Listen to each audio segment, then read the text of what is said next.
കോടിയേരി ബാലകൃഷ്ണന്റെ മൂന്നാം ചരമവാർഷിക ദിനത്തിന്റെ ഭാഗമായി ഇന്ന് രാവിലെ കണ്ണൂർ പയ്യാമ്പലത്തെ സ്മൃതി കുടീരത്തിൽ പുഷ്പാർച്ചന നടന്നു.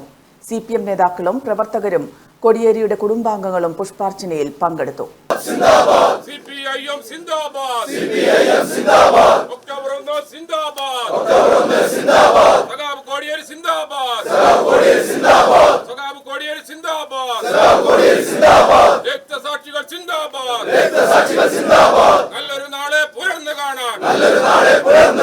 അവസാനത്തെ ശ്വാസം വരെയോ നാടിനു വേണ്ടി പോരാടിയ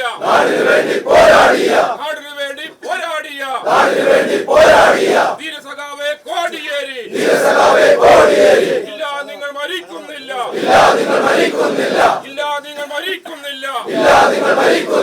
ജീവിക്കുന്നു ഞങ്ങളിലൂടെ, നിങ്ങൾ ഉയർത്തിയ മുദ്രാവാക്യം ഞങ്ങൾ ഈ മണ്ണിൽ ശാശ്വതമാക്കൂ, നിങ്ങൾ ഉയർത്തിയ രക്തപതാക ഞങ്ങൾ ഈ വാനിൽ ഉയർത്തിക്കട്ടു. കാലം സാക്ഷി, ചരിത്രം സാക്ഷി, രണാങ്കണത്തിലെ രക്തം സാക്ഷി, രക്തസാക്ഷി കുടീരം സാക്ഷി, ഇല്ല ഞങ്ങൾ പിറകോട്ടില്ല, മുന്നോട്ടിനിയും മുന്നോട്ട്, സാമ്രാജ്യത്വം തുലയട്ടെ,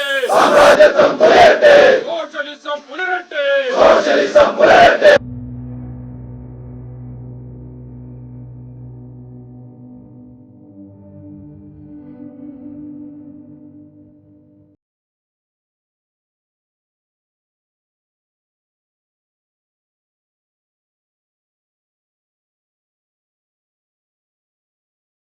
തുടർന്ന് നടന്ന അനുസ്മരണ ചടങ്ങ് കേന്ദ്ര കമ്മിറ്റി അംഗം EP ജയരാജൻ ഉദ്ഘാടനം ചെയ്തു.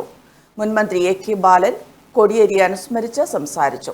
നിയമസഭാ സ്പീക്കർ N ഷംസീർ, മന്ത്രി രാമചന്ദ്രൻ കടന്നപ്പള്ളി, CPM കണ്ണൂർ ജില്ലാ secretary KK Ragesh, V Sivadasan MP, TV Rajesh, M Prakashan, N ചന്ദ്രൻ, KP സഹദേവൻ തുടങ്ങിയവർ പങ്കെടുത്തു. അംഗം എന്നുള്ള നിലയിലുള്ള ചുമതല നിർവഹിക്കുന്ന ഘട്ടത്തിലാണ് 69ാമത്തെ വയസ്സിൽ അദ്ദേഹം നമ്മെ വിട്ടുപിരിഞ്ഞത്. വിദ്യാർത്ഥി പ്രവർത്തകനായി ഇരിക്കുന്ന ഘട്ടത്തിലാണ് സഖാവ് കോടിയേരി പൊതുരംഗത്ത് സജീവമാകുന്നത്.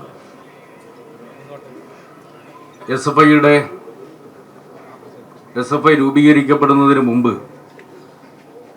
KSFലൂടെ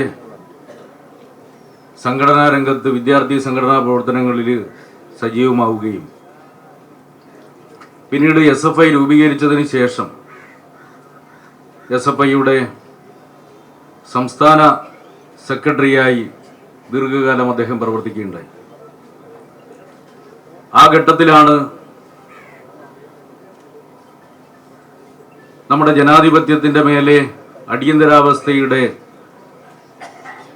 ഇരുണ്ട ദിനങ്ങൾ കടന്നു വരുന്നത്. ഇന്ദിരാഗാന്ധി അടിയന്തരാവസ്ഥ പ്രഖ്യാപിച്ച ഘട്ടമായിരുന്നു ആ ഘട്ടം. നാവടക്കൂ പണിയെടുക്കൂ എന്ന് പ്രഖ്യാപിച്ച സന്ദർഭമായിരുന്നു.